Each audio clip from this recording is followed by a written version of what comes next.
ማህደር ወሎ ፕሮግራማችን ተጀምሯል። ወሎ ዩኒቨርሲቲና አማራ ሚዲያ ኮርፖሬሽን በጋራ ያዘጋጁ የሚያቀርቡት የማህደር ወሎ ፕሮግራማችን ዛሬ ላይ በተለይ በደሴ ዙሪያ ወረዳ 035 ቀበሌ ዩኒቨርሲቲው ባደረገላቸው የበጋ ወራ ድጋፍ ተጠቃሚ ሆኑ አርሶ አደሮች ላይ ትኩረት ያደረገና ዩኒቨርሲቲው በእንስሳት ዝርያ ማሻሻል ያከናወነ ያለውን ተግባር የሚዳስስ ፕሮግራም ነው።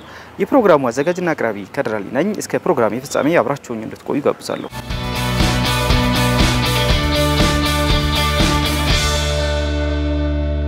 የከፍተኛ ትምህርት ተቋማት ተልእኮዎች ከሆኑት አንዱ የማህበረሰብ አገልግሎት ሲሆን ይህ የማህበረሰብ አገልግሎት ደግሞ ከምርምር ጋር የተቆራኘ ነው። የማህበረሰቡን ተጠቃሚነት ከፍ የሚያደርጉ ኑሮውን የሚያሻሽሉ የምርምር ስራዎችን የከፍተኛ ትምህርት ተቋማት ያከናውናሉ። እነዚህ በከፍተኛ ትምህርት ተቋማት የሚከናወኑ የምርምር ስራዎች ደግሞ ማህበረሰቡን አሳታፊ ያደረጉ ናቸው። ወሎ ዩኒቨርሲቲም ማህበረሰብን ያሳተፈ በርካታ የምርምር ስራዎችን አከናውኗል፣ እያከናወነም ይገኛል። የዩኒቨርሲቲው የእንስሳት ሕክምና ትምህርት ክፍል በምርምርና ማህበረሰብ አገልግሎት ዘርፍ የዩኒቨርሲቲውን ተልእኮ እየተወጣ የሚገኝ አንድ ትምህርት ክፍል ነው። ትምህርት ክፍሉ በተለይ በእንስሳት ዝርያ ማሻሻል በደቡብ ወሎ ዞን 4 ወረዳዎች አርሶ አደሮችን ተጠቃሚ ያደረገ ይገኛል። በደሴ ዙሪያ ወረዳ 035 ቀበሌ እየተገኘ ነውም በዩኒቨርሲቲው አዋሴ የበጋ ወራ ድጋፍ ተደርጎላቸው በበግ ማድለብ የተሻለ ተጠቃሚ ሆኑ አርሶ አደሮችን ለማየት ነበር። የወሎ ዩኒቨርሲቲ የእንስሳት ትምህርት ክፍል ዲን ዶክተር አህመድ ያሲን ዩኒቨርሲቲው ይህን የዝርያ ማሻሻል ስራ ከ2 ዓመት በፊት መጀመሩን ያስረዳሉ። በመማር ማስተማር በምርምርና በማህበረሰብ አገልግሎት መማር ማስተማሩን በምርምር መደገፍ መማር ማስተማሩ ላይ የማህበረሰብ አገልግሎት መስጠት ዋናው ተግባራችን ነው። ከዚህ ውስጥ እንግዲህ በዝርያ ማሻሻል ስራ አንዱ ነው። ሁሉንም አይነት የሶስቱንም የዩኒቨርሲቲውን ተልእኮዎች የምናሟላበት እንቅስቃሴያችን መማር ማስተማሩን የሚደግፍ ምርምር በመንሰጠው አገልግሎት ላይ ተማሪዎቻችን ከኛ ጋር ባሉት የፕሮጀክት ሳይቶች እየተገኙ የምንሰራውን ስራ ያያሉ። ዳታ ስንሰበስብ አብረው ይሰበስባሉ። በዚህ አገልግሎት ውስጥ ማህበረሰቡ ተጠቃሚ ይሆናል፣ ተማሪዎቻችን ይማራሉ። ሁሉንም አቀናጅተን እየሰራንበት ያለው ፕሮጀክት ነው ማለት ነው። ፕሮጀክቱ ለ5 ዓመታት የሚቆይ ሲሆን ባለፉት 2 ዓመታት የአካባቢው አርቢዎች ተጠቃሚ እንዲሆኑ ያስቻሉ ስራዎች ተከናውነዋል። ይህ ስራ ሲጀመርም አስፈላጊ ጥናት ተደርጎ የአርሶ አደሮችን ፍላጎት ያገናዘበ የበጋ ወራ ዝርያ ተመርጦ ነው። እንግዲህ 2 ዓመት አልፎን 3ኛ ዓመታችን ላይ ነው ያለነው። አሁን የ5 ዓመት ፕሮጀክት ነው። መጀመሪያ ምንድነው የአካባቢው ማህበረሰብ ፖቴንሻልን መለየት ዝርያ ላይ ከማሻሻላችን በፊት መጀመሪያ ሪሶርሱ ምን ይመስላል የሚለው ነው ያየነው። ከዚህ አካባቢ እስከ 40% ድረስ የሚደርሰው ለአዲስ አበባ የሚቀርብ የበግ አቅርቦት ከዚህ አካባቢ የሚነሳ ነው በተለያዩ ጥናቶች እንዳየነው።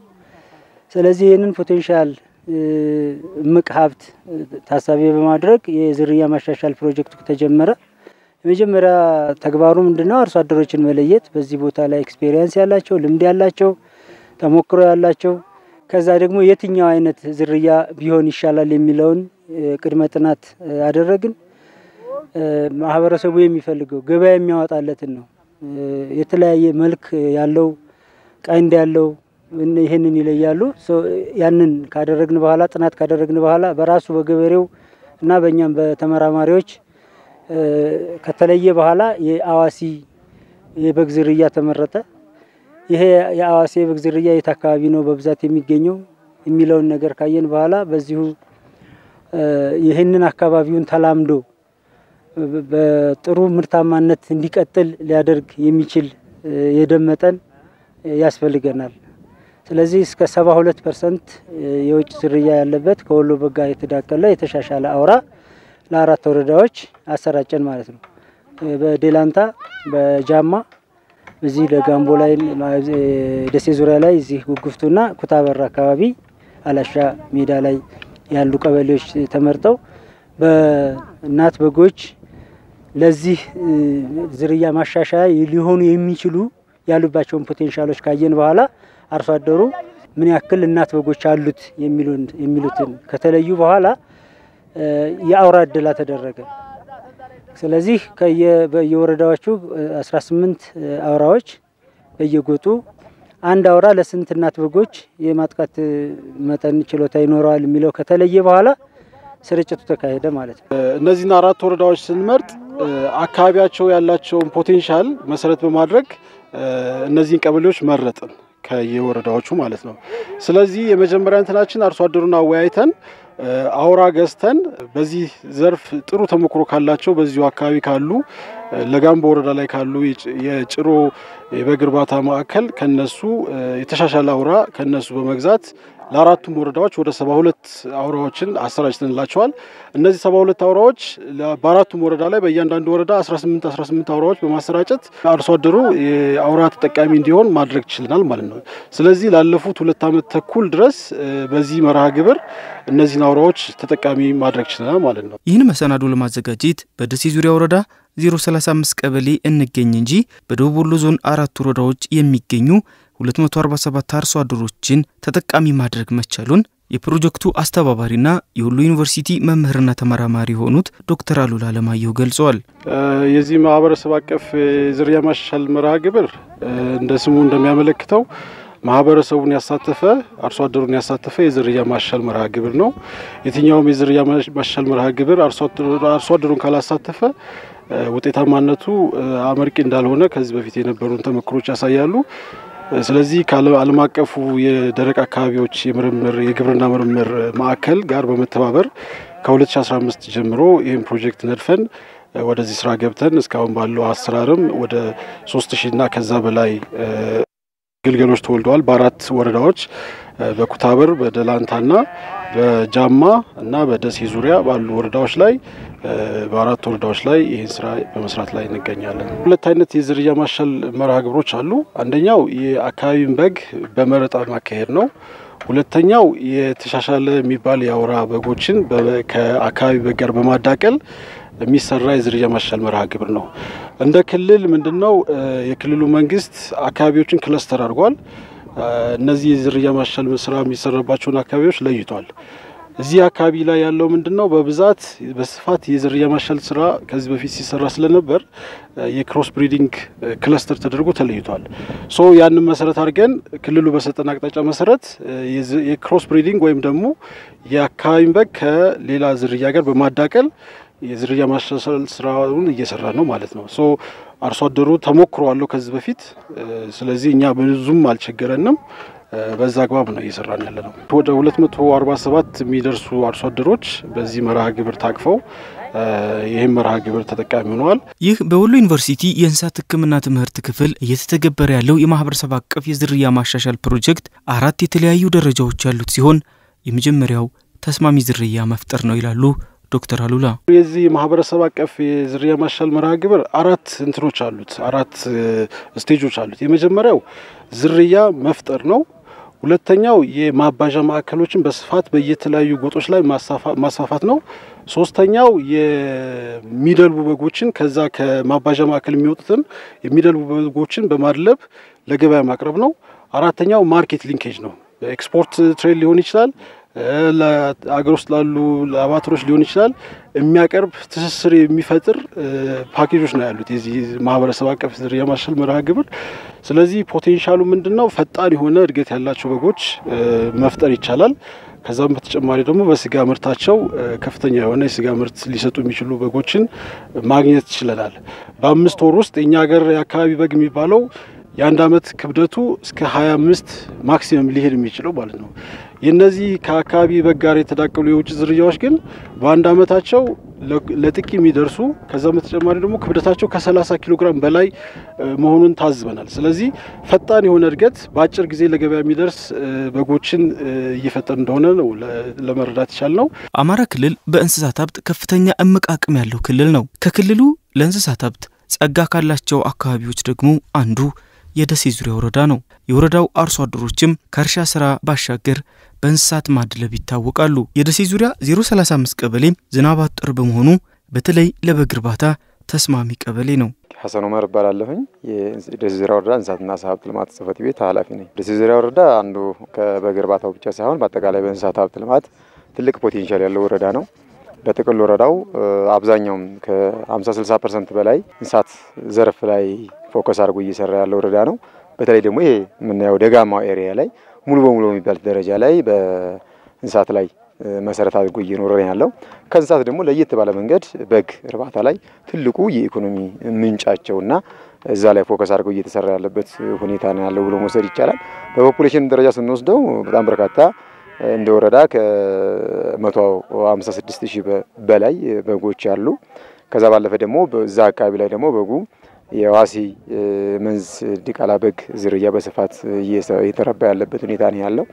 የጉጉፍቱ ክላስተር ሐዋሲ ክላስተር ተብሎ በክልሉም ደረጃ አንዱ ከዚህ ከምስራቅ አማራ አካባቢ ላይ ካለው የሐዋሲ ክላስተር ተብሎ የሚታወቅ ያለበት ነው። በቅርብ ርቀት ሌሎች ወረዳዎችም ጋር እንደዚሁም ደግሞ እዚሁ ዙሪያ ላይ ደግሞ የጉጉፍቱ የበግ እርባታ ማዕከል አለ። ይሄ ማዕከልም ራሱን አችሎ ስራ እየሰራ ያለበት ሁኔታ ነው ያለው። ከዛ አኳያ ትልቅ የበግ ፖቴንሻል ያለው ቀበሌ ነው እንደ ፖቴንሻል ስንወስደው ማለት ነው።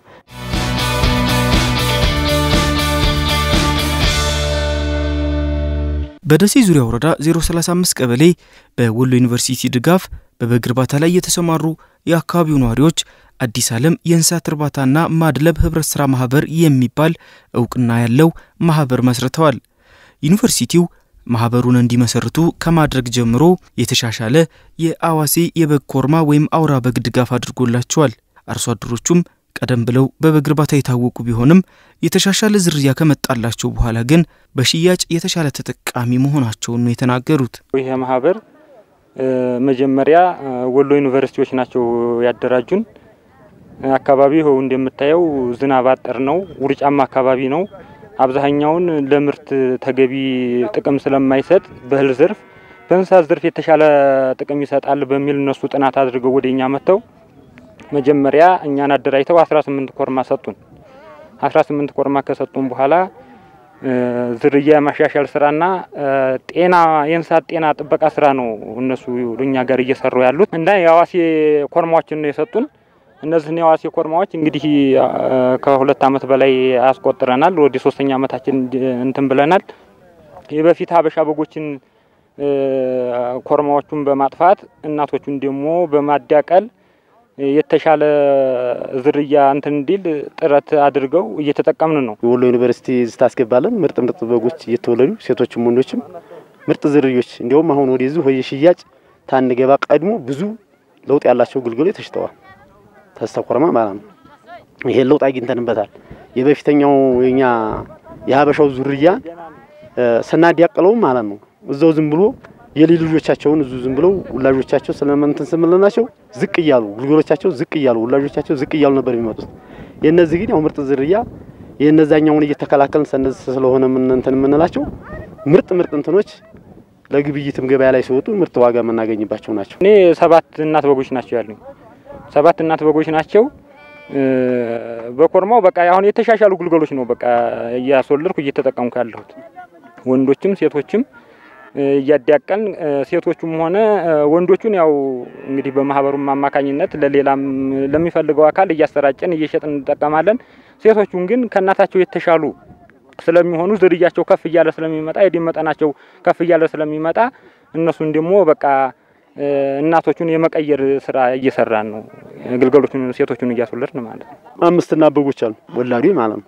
ሌላ ኮርማ ይሄ ሀበሻውን አጥፍተናል። በእነሱ ብቻ ነው የምንጠቀመው። ከ5 ከ7 እናት በላይ ሄዲክ ብታረባ ለውጥ የለውም ተብዛታቸው የሚገኝ ተዝቅተኛ በጎች ግን ከፍተኛ ምርት ልታገኝ ትችላለህ። የ4 ወር የ5 ወር ግልገል እስከ 8000 እስከ 9000 የሸጥንበት ሰዓት አለ። ጥሩ ሰዓት ላይ እንዲህ ያለ ፀሐይ ላይ ታይሆን ጥሩ ሰዓት ላይ ከተወለደ እስከ 12000 እስከ 16000 ይሸጣል። የ5 ወር የ6 ወር ግልገል ማለት ነው። በዛ አይነት እንጠቀማለን። ያሁኑ ሽያጭ ህውዝ እናንተ ያያችሁ እና ጥሩ ለውጥ ላይ ነው ያለ ይሄ ማለት ነው። እድገቱ ፈጣን ነው። ከዚህ በጣም ፈጣን ነው። በጣም ተኛ ተስተሀበሻው ማለት ነው። በጣም ፈጣን ነው። ያው ቁመትም አለው። ያው ብቻ እኛ ያው እንግዲህ በኪሎ አይተነው ስለማናቀ እንጂ ክብደታቸው በጣም ለውጥ አለው። በጣም ከፍተኛ ልዩነት አለው። አሁን የበፊቶቹ ያው ሀበሻ ዝርያ ናቸው። አንደኛ መጠናቸው በጣም ትንሽ ነው። ቶሎ አያርጉም። በቃ ሽያጫቸው ራሱ በጣም ዝቅተኛ ነው ዋጋቸው። እነዚህ ግን ሲወለዱ በጣም ትልቅ ናቸው። እንደገና በቃ ቶሎ ያርጋሉ። ዋጋቸውም በጣም እጅግ ከፍተኛ ነው። በጣም ልዩነት አለ። በሁለት በሶስት እጥፍ ልዩነት አለ። ትናንሾቹ ግልገሎች ራሱ ያው እስከ 12000 እየተሸጡ ነው። ገበያም ላይ ቢሆን አሁን እንደኛ ያልተደራጀ ሌላው ከየትም ከሌላ ወረዳም ይሁን በእኛም አካባቢ ዙሪያ ያሉ ቀበሌዎች የሚሆኑ እጅግ በጣም ስለሚፈልጓቸው በከፍተኛ ዋጋ ነው የሚገዙ። እኛም አብዛኛውን ለራሳችን ተጠቅመን ማህበረሰቡን መጥቀም ስለሆነ አላማችን በቃ እየተጠቀሙ ነው። ወሎ ዩኒቨርሲቲም የእንስሳቱን ጤና ከመከታተል ባለፈ የመኖ ድጋፍም አድርጎላቸዋል። ወደፊትም ማህበራቸውን ይበልጥ አጠናክረው ለሌሎች አካባቢዎች የተሻሻሉ የበግ አውራዎችን መሸጥና የተሞክሮ ማዕከል የመሆን እቅድ እንዳላቸውም አርቢዎቹ ይገልጻሉ። መኖ ያው በአካባቢያችን ያው ወበሎ ነው የምንለው። የዚህ አይነት እዚህ የተቆለለው ይሄ የምታየው ማለት ነው። የዚህ አይነት ወበሎ ነው የምናበላው። አሁን ሰዓት ላይ የምናበላው ያው ደረቅ ነው። ለበጎች ያው አናቱን እንትን ይያል ፍሬያማ ነገሩን እንትን ይያል ወዲታች ግዱ ለከብት እንጠቀማለን። በክረምትና ሐምሌና ነሐሴ ላይ ደግሞ ተሰኔ ጀምረህ እስከ ጥቅምት ያለው ወራት በቡቃየው ይጠቀሙታል። በቡቃየው የሚገነባቸው ግን በሰዓቱ ያ ነው። አሁን ላይ ደግሞ ተሙያው ስንረዳው እርጥብ ያለው ነገር ለበጎቹ ተስማሚ አይደለም። ይሄ ደረቁ ወበሎ ለነሱ በተለይ ይሄ አሁን የሚዘራው ፍሬው ቢገኝ ማለት ነው ያ ተገንፍሎ ለበጎቹ ሲሰጣቸው በጣም ለበጎቹ ገንቢ ይሆናል። አሁን ሰዓት ላይ ከኔናውም ለበጉ ተስማሚ ሆኗል። ለኛ አየሩም ይሄ ቀዝቃዛ ስለሆነ በተለይ ይሄ ቀጠናው ተቀበላችን ተ035 ይሄ ጎጥ ለዚህ አይነት በግርባታ ለእንስሳት በጣም ተስማሚ ነው። መኖ እንግዲህ አሁን በተለይ ያው እነሱ መኖ ዘር ሁሉ ደግፈውናል ወሎ ዩኒቨርሲቲዎች። በራሳችንም ደግሞ ይሄው በአካባቢያችን እንደምታየው ሲናር ወይም ወበሎ የሚባለው የመኖ ዝርያ ነው እዛ አካባቢ ያለው እሱ ነው። አብዛኛው በርጥቡም ሆነ ደረቁንም ሆነ ሰብስበን እንጠቀመው እሱ ነው። እንደገና ደግሞ አሁን እኛ አሁን እንደ ማህበር ሰብሳቢ ወይም እንደ አመራር ምገልጽልህ ነገር ለሌሎችም እያስተማርን ያለ ነው ተረፈ ምርቶችን ተገብስም ተምንም የተገኙ ተረፈ ምርቶችን እነዛን አጠራቀመው እንዲያስቀምጡና ያው በጎቻቸውን በዛ ልክ እንትን እንዲሉ ነው። በፊት ያው ብዙ በሽታዎች ነበሩ፣ በጎች ሞቱ ነበር። በግፋው ፈንጣጣ የተለያዩ ነገሮች በሽታዎች በዛ አግባብ እንትን እያሉ ያልቁ ነበር። አሁን ይሄ የለም። ህክምና ያው እነሱ ልክ በየ3 ወሩ በቃ ክትትል እያደረጉ እያከሙልን ነው። ያው በየ3 ወሩ በራሳቸው ጊዜ እየመጡ ሙሉ ህክምና ነው የሚያደርጉልን፣ ሙሉ ክትባት ነው የሚያደርጉልን። አሁን በፊት የነበረው ሞት የለም። በቃ በፊት የነበረው ግልገሎች በተለይ በብዛት ያልቁ ነበር፣ እናቶች ያልቁ ነበር። አሁን ግን ያው የተወሰኑ በቃ ከስንት አንድ ነው እንጂ እንዲህ አይነት የሚያጠቃ ሞት የለም። እነሱም በጣም ነው የምናመሰግነው። እኛም ቢሆን ራሳችንን ማህበራችንን ሌላም አባል አፍርተን ካፒታልም ማሳድገን ያው በውስጥ ያሉ አሰራሮችን ሁሉ በቃ ቀይረን ራሳችንን እንችለን እውቅና ማግኝተን ለወደፊት ያው ድርጅታችንን ሌላም ወረዳ መጥቶ በቃ እየጎበኘ እያየን ጥቅሙን እየወሰደ እያየን እኛም በዚህ አግባብ በዚህ ልክ ቀጥለን ራሳችንን እናሳድጋለን የሚል አላማ ነው ያለን።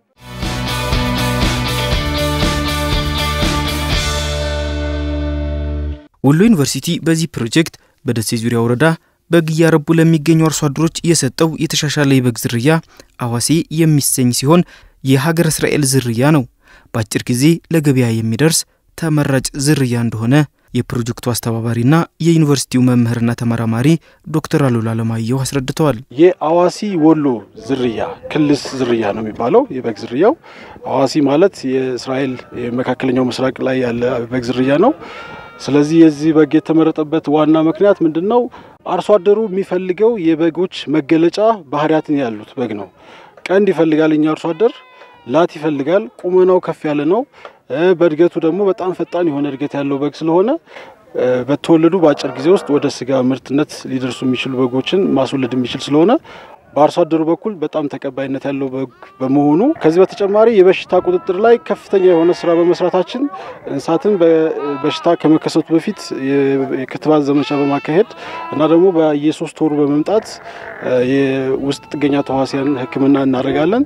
ከዛ አንፃር የእንስሳት የሞት ቁጥርን በጣም በከፍተኛ ሁኔታ መቀነስ ችለናል ማለት ነው። ከኢኮኖሚያዊ ተጠቃሚነት ባሻገር የዚህ የዝርያ ማሻል ከሚሰራባቸው ቦታዎች በተጨማሪ አጎራባች የሆኑ ጎጦች ላይ የማባዣ ማዕከሎችን በመክፈት ወደ እነዛ የማሰራጨት ስራ መስራት ጀምረናል። ኦሬዲ እዚህ ደሴ ዙሪያ ላይ በ035 ቀበሌ አጎራባች ቀበሌ ጎጥ ላይ ይሄንን የብዜት ማዕከል መክፈት ችለናል ማለት ነው። ከዝርያ ማሻል በተጨማሪው የተሻሻለውን አውራ በመውሰድ እንዲጠቀሙ በማድረግ ላይ ነው ማለት ነው። የአዲስ ዓለም የእንስሳት እርባታና ማድለብ ህብረት ስራ ማህበር አባላት ከራሳቸው አልፈው ለሌሎች አካባቢዎችም የተዳቀሉ አውራ በጎችን መሸጥ ይጠበቅባቸዋል ያሉት ዶክተር አሉላ ዩኒቨርሲቲው ከ100 ሺህ ብር በላይ ወጪ አድርጎ 10 በጎችን ከማህበሩ በመግዛት በዚያው በ035 ቀበሌ በሌላ ጎጥ ላሉና በእርባታ ላይ ለተሰማሩ አርሶ አደሮች የበግ አውራዎችን አከፋፍሏል። ዛንኛው 035 ሌላኛው ጎጥ ላይ ያለው ማዕከል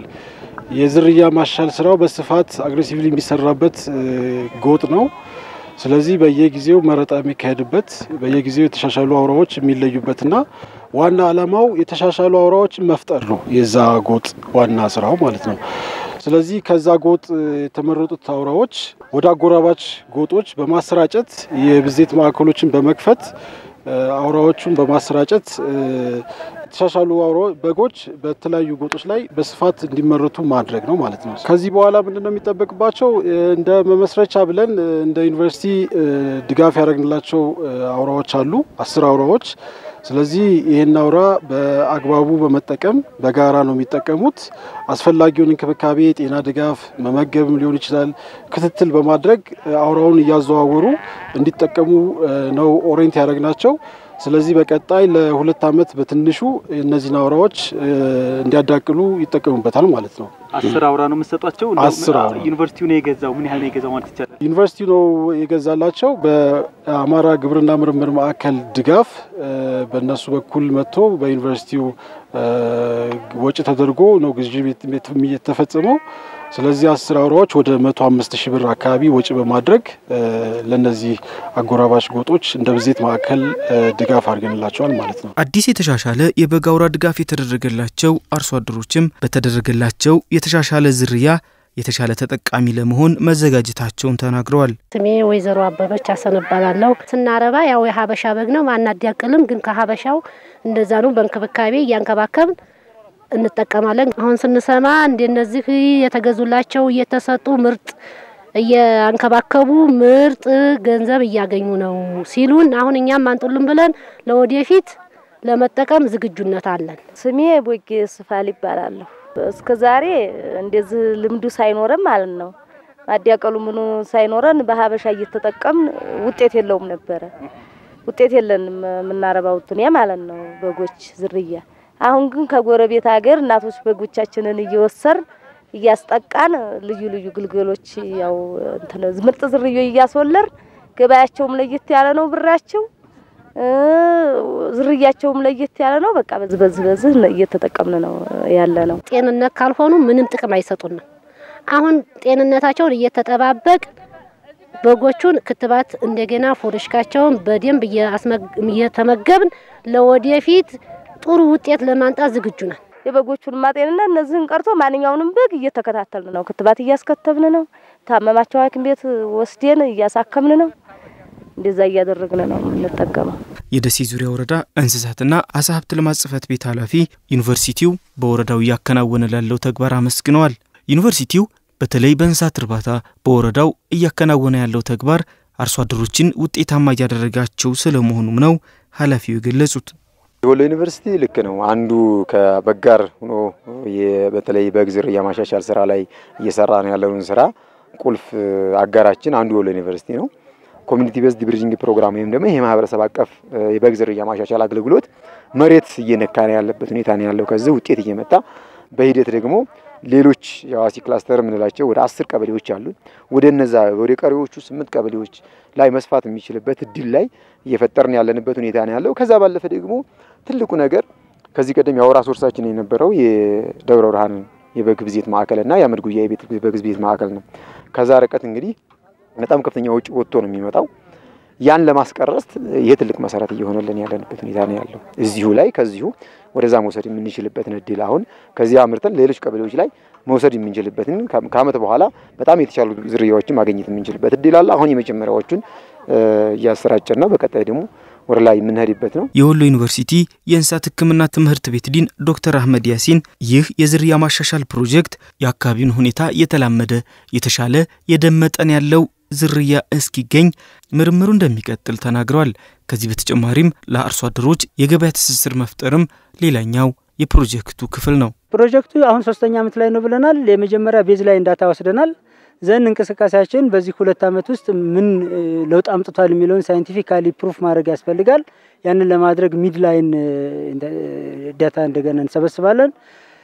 የሚወሰዱት ኢንተርቬንሽን የሚወሰዱት የመኖ አቅርቦት የጤና ክብካቤ እነዚህ ነገሮች ተጠናክረው ይቀጥላሉ። ከዚህ የሚወጡት ሴቶቹ ለእርባታ ስንጠቀምባቸው ወንዶቹ ግን መውጣት አለባቸውና ከአጎራባች ጎጦች ጋር ከአጎራባች ቀበሌዎች ጋር ወደዛ እየሄዱ የእርባታው የማሻሻያ አካል እንዲሆኑ ነው ጥረት የምናደርገው። ከዛ ውጭ ደግሞ ለእርባታው የማይሆኑ መሸጥ የሚገባቸው ሲኖር ደግሞ እየደለቡ ገበያን እየጠበቁ በትክክል ምርታማነታቸውን ማረጋገጥ በሚቻልበት ዋጋ ማውጣታቸው ማረጋገጥ በሚቻልበት ሁኔታ ማስቀጠል ነው የሚሆነው ማለት ነው። ከዛ በተጨማሪ የ5 አመት ፕሮጀክት ሲጠናቀቅ ምናልባትም የሚፈለገው የደም መጠን መጥቷል ወይ ኦፕቲመም ሌቭል ደርሰናል ወይ የሚለውን ነገር ቼክ ማድረግ ይሆናል የመጨረሻ እንደገና ፕሮጀክት አሰስመንት። ከዛ በኋላ ኢንተርቬንሽናችን ምን ይሁን እንዴት ነው የምንቀጥለው የሚለውን ዳታው ነው የሚነግረን የማህበረሰቡ ሁኔታ ነው የሚነግረን። ያንን እኛ እንኳን ባናደርግ ማህበረሰቡ ራሱ ይሄንን የዝርያ ማሻሻያ ስራ እየሰራው እንዲቀጥል ነው የምንፈልገው። በጣም በብዛት ከፍ ያለ የደም መጠን የተሻሻለ ከ72 በላይ ከ75% በላይ ማድረግ ካለው ፖቴንሻል ካለው አካባቢ ከበሽታ አንፃር ምናልባት ኦፕቲመም ላይሆን ይችላል። ግን አሁን በ72% የደም መጠን ያለው አውራ ሰተን የተወለዱ ግልገሎች 36% የደም መጠን ይኖራቸዋል። ዘነሱን ከፍ እያደረግን ወደ 50-52 ማድረስ ነው አሁን የፕሮጀክቱ አላማ ማለት ነው። እዛ አካባቢ ላይ ከደረሰ በኋላ ስቴብል የሆነ ፖፑሌሽን ይኖርናል። ከዛ ራስ በራሱ እየተዳቀለ ራስ በራሱ እየተራባ ያንን ብሪድ ሜንቴን አድርጎ ይቆያል ማለት ነው። ሌሎች አካባቢዎች ላይ የሎካል ብሪዶ ያለበት አካባቢ ደግሞ መጠበቅ አለበት። የኛም የራሱ ፖቴንሻል የሆነ ነገር ስላለ ሳይከለስ ሳይበረዝ መቆየት ያለበት አካባቢ አለ። ያንን አካባቢ ደግሞ በሴሌክሽን በመምረጥ የተሻለውን አውራ በመምረጥ ብዙ ጊዜ የኛ የእርባታ አካሄድ በዘልማድ የተጀመረው ኔጌቲቭ ሴሌክሽንን የሚያበረታታ ነው። ኔጌቲቭ ሴሌክሽን ማለት ምን ማለት ነው? አንድ ግልገል ይወለዳል ከጥሩ እንትኖች ሁለት ቢሆኑ አንዱ ከፍ ያለ ጥሩ የሚባለው ለገበያ ቶሎ ይወጣል። ለእርባታ አውራ ኮርማ ሆኖ የሚቀረው ማንኛው ነው? ዝቅተኛው ነው። ስለዚህ ያ እንዳይሆን መምረጥ ያስፈልጋል። አውራዎችን መምረጥ፣ እናቶችን መምረጥ። ስለዚህ እናቶችንና አውራዎችን በመምረጥ ሻል ያለውን የብሪድ ኢምፕሩቭመንት ስራ በዛ መንገድ መቀጠል ነው ማለት ነው አላማችን።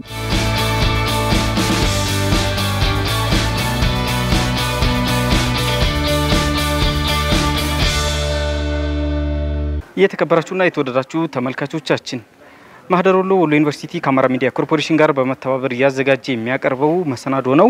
የዛሬው ፕሮግራም ደግሞ በተለይ ቀደም ሲል እንደተከታተላችሁት በደሴ ዙሪያ ወረዳ 035 ቀበሌ በወሎ ዩኒቨርሲቲ የበግ አውራ ድጋፍ ተደርጎላቸው እሱን ተጠቅመው የተሻሻሉ አውራዎችን እያገኙ እየሸጡ በኢኮኖሚም ተጠቃሚ ሆኑ አርሶ አደሮችን የተመለከተ መሰናዶ ነበረ።